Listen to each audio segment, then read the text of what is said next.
Nitong Miyerkules ng gabi, nagsagawa ang Estados Unidos ng airstrikes sa Yemen laban sa mga Iran-backed Houthis, ayon kay Defense Secretary Lloyd Austin. Target ng pag-atake ang 5 underground na pasilidad ng imbakan ng mga armas gamit ang B-2 stealth bombers. Ang mga pasilidad ay naglalaman ng mga advanced conventional weapons na ginagamit sa pag-atake sa mga militar at sibilyang sasakyang pandagat sa Red Sea at Gulf of Aden, ayon sa 3 US defense officials na nakapanayam ng CNN pagkatapos ng operasyon. Ayon kay Austin, ipinakita ng isinagawang operasyon ang natatanging kakayahan ng Estados Unidos na targetin ang mga pasilidad na sinusubukan ng mga kalaban nilang ilayo mula sa abot ng US. Kahit gaano pa kalalim o kalakas ang pagkakabaon o pagkaka-fortify ng mga ito. Binigyang diin niya na ang paggamit ng B-2 Spirit long-range stealth bombers ay nagpapamalas ng kakayahan ng US na magsagawa ng operasyon anumang oras at saan man kinakailangan. Ito ang unang pagkakataon na gumamit ng strategic stealth bomber ang US upang atakihin ang Houthis sa Yemen simula nang magsimula ang kampanya. Ang B-2 ay mas malaki kaysa sa mga fighter jets na dating ginagamit, kaya nitong magdala ng mas mabibigat na bomba. Ayon kay Austin, iniutos niya ang pag-atake sa direksyon ni Pangulong Joe Biden upang lalong pahinain ang kakayahan ng Houthis pagkatapos ng mahigit 1 taon ng mga pag-atake ng militanteng grupo sa mga sasakyang pandagat ng US at pandaigdigang mga barko sa rehiyon. Ang mga pasilidad na tinarget ay naglalaman ng iba't ibang bahagi ng mga armas na ginagamit sa pag-atake sa mga barko sa Middle East.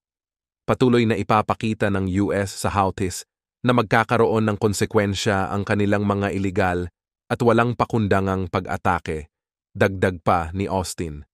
Ang mga pag-atake ay naganap sa kabisera ng Yemen.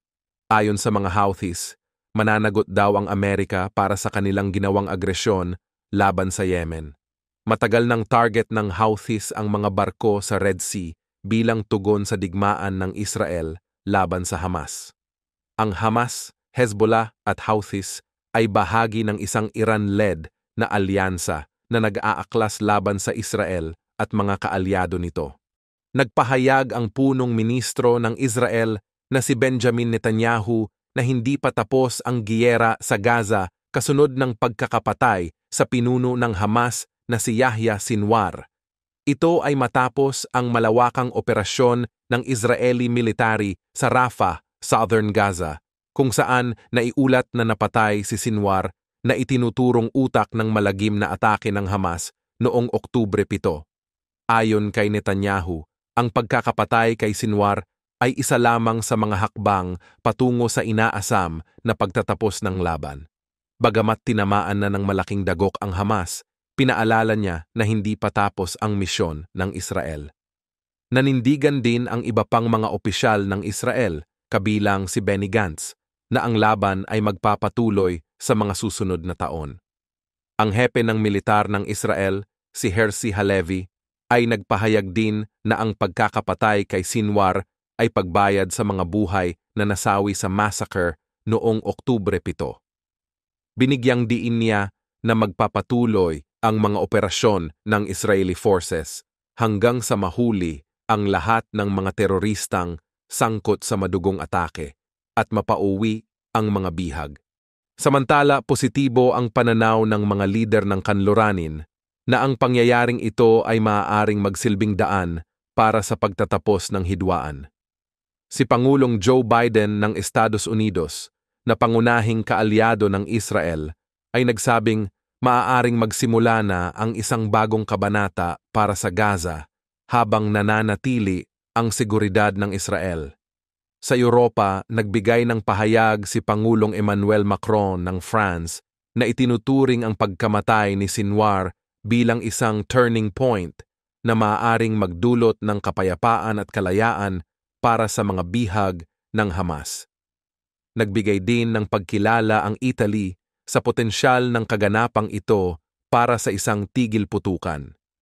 Gayunpaman, binalaan ni Netanyahu ang mga mamamayan na hindi pa ito ang katapusan ng labanan. Aniya, Bagamat ito ay isang mahalagang hakbang, ang digmaan ay magtatapos lamang kapag isinuko na ng Hamas ang kanilang mga armas at ibinalik ang mga bihag. Ang mensahe ni Netanyahu sa mga mamamayan ng Gaza ay malinaw. Ang digmaan ay maaaring matapos kaagad kung magpapasya ang Hamas na sumuko.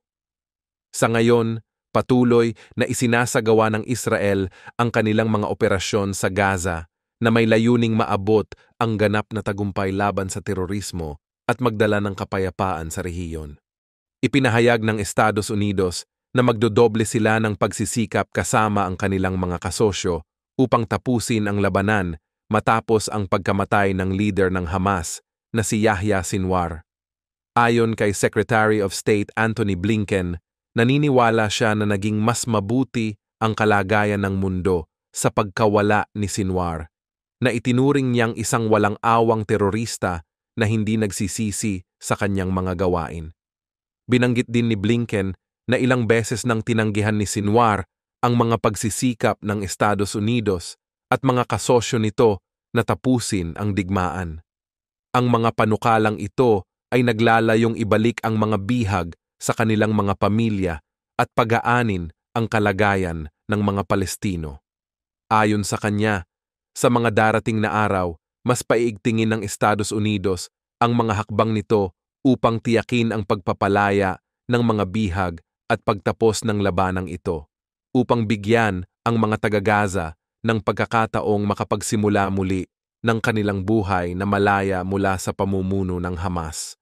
Dagdag pa ni Blinken, sa ilalim ng pamumuno ni Sinwar, nagawa ng mga teroristang Hamas na pumatay ng mga Israeli, Amerikano, at iba pang mamamayan mula sa higit 30 bansa. Marami rin silang mga sibilyang dinukot. Ayon kay Matthew Miller, tagapagsalita ng State Department, muling pinagtibay ng Estados Unidos ang kanilang layunin na mas palakasin pa ang kanilang mga hakbang upang mapalaya ang mga bihag at tapusin ang digmaan. Naniniwala rin ang Estados Unidos na may bagong pagkakataon para sa mga negosasyon, bagamat hindi nila ibinahagi ang detalye ng mga hakbang na isasagawa. Umaasa rin sila na ang magiging kahalili ni Sinwar ay tatahakin ang mas maayos na landas. Samantala, ayon kay Major General Pat Ryder, tagapagsalita ng Pentagon, may bagong oportunidad na ngayon na magkaroon ng Gaza na walang Hamas sa kapangyarihan matapos ang pagkamatay ni Sinwar. Inaasahan din ang pagpapalaya ng mga bihag at posibleng ceasefire. Ayon kay Defense Secretary Lloyd Austin, ang pagkamatay ni Sinwar ay isang mahalagang tagumpay sa kampanya laban sa terorismo. Noon pa man, nagkaroon na ng mga mahalagang impormasyon ukol sa kinaroroonan ni Sinwar, at may ilang pagkakataon na naniwala ang mga opisyal ng US na malapit nang mahuli ng militar ng Israel ang lider ng terorista. Ang pagkamatay ni Sinwar sa isang operasyon na hindi direktang naglalayong patamaan, siya ay lalong naging kahanga-hanga, lalo pat nangyari ito ilang araw lamang matapos ang unang anibersaryo ng pagsisimula ng digmaan sa pagitan ng Israel at Hamas. Ayon sa isang opisyal na nagbigay ng pahayag sa CNN, ang balita ng pagkamatay ni Sinwar ay isang nakakagulat ngunit positibong sorpresa at tinawag itong isang napakahalagang sandali. Sinabi ni Pangulong Joe Biden na para sa mga mamamayan ng Israel, ang pagkamatay ni Sinwar ay maihahambing sa pagkamatay ni Osama bin Laden para sa mga Amerikano noong 2010 taon. Si Pangulong Joe Biden ng Estados Unidos at punong ministro Benjamin Netanyahu ng Israel ay nag-usap noong Huwebes matapos ang balita na napatay ng Israel ang leader ng Hamas na si Yahya Sinwar, ayon sa isang opisyal na nagbahagi ng impormasyon sa CNN. Tumawag si Biden kay Netanyahu mula sa Air Force One. Sa kanilang pag-uusap, pinuri ni Biden ang Israel Defense Forces sa kanilang matagumpay na operasyon, batay sa pahayag mula sa tanggapan ng punong ministro ng Israel. Ayon sa pahayag, sumang-ayon din ang dalawang lider na may oportunidad ngayon na mapabilis ang pagpapalaya ng mga natitirang bihag. Nangako silang magtutulungan upang makamit ang layuning ito. Sa kanyang panayam sa mga mamamahayag sa Berlin, sinabi ni Biden na nasiyahan siya sa mga aksyon ng Israel at idinagdag pa na oras na upang sumulong sa susunod na hakbang. Ibinahagi rin ni Biden ang plano niyang ipadala si US Secretary of State Antony Blinken sa rehiyon sa lalong madaling panahon. Ayon sa datos mula sa Israeli Government Press Office, kasalukuyang may 109 na Israeli hostages ang nasa Gaza, kung saan 36 sa kanila ang pinaniniwalaang patay na.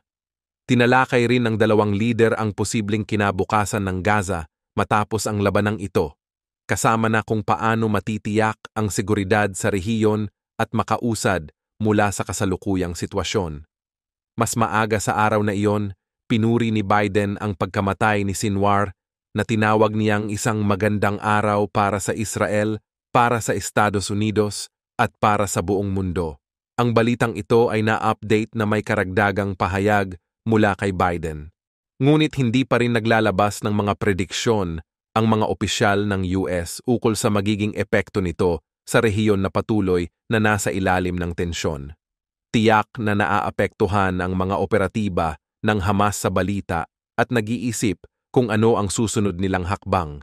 Inaasahan din na gaganti ang Israel sa Iran para sa missile attack nito noong Oktubre 1 sa mga darating na araw. At kailangan ni Punong Ministro Benjamin Netanyahu ng panahon upang magpasya kung paano haharapin ang susunod na yugto ng laban sa Gaza. Ayon sa isang opisyal, maikli lamang ang naging pag-uusap ni Netanyahu at Biden noong Huwebes at ipinaabot ng punong ministro ng Israel na bagamat kailangang mailabas ang mga bihag mula sa Gaza, tatapusin niya lamang ang digmaan sa ilalim ng mga kondisyong matatanggap niya. Ipinahayag ng Commander-in-Chief ng Israel Defense Forces na si Herzi Halevi noong Huwebes na mas mabuti na ang mundo matapos ang pagkamatay ng leader ng Hamas na si Yahya Sinwar. Ayon kay Halevi, nakipagpulong siya sa mga sundalong pumatay kay Sinwar at sinabi niyang kumilos ang mga ito ng tama, may profesionalismo at determinasyon, hindi dahil alam nilang naroon si Sinwar, kundi dahil mahusay ang mga sundalo ng Israel sa bawat pakikipagtagpo sa mga terorista sa lahat ng sektor. Sa kabilang banda, tinawag ni US Defense Secretary Lloyd Austin ang pagkamatay ni Sinwar bilang isang mahalagang tagumpay sa kontraterorismo. Dagdag pa ni Austin, umaasa siyang magdudulot ito ng kahit maliit na hustisya at kapanatagan sa mga pamilya at mahal sa buhay ng mga biktima ng mga plano ni Sinwar.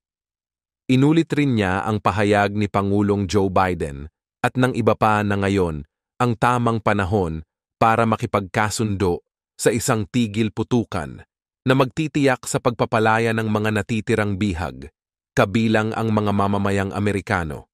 Nakipagpulong si US Secretary of State Antony Blinken sa kanyang mga katapat sa Saudi at Qatar noong Huwebes upang talakayin ang mga patuloy na pagsisikap na wakasan ang alitan sa pagitan ng Israel at Hamas at tiyakin ang pagpapalaya ng mga bihag matapos ang pagkamatay ng leader ng Hamas na si Yahya Sinwar ayon sa mga ulat mula sa US Department of State. Ayon sa ulat, tinalakay ni Blinken at ng Foreign Minister ng Saudi ang mga patuloy na hakbang upang matiyak na matapos ang alitan sa Gaza, hindi na mananatili ang Hamas sa kapangyarihan.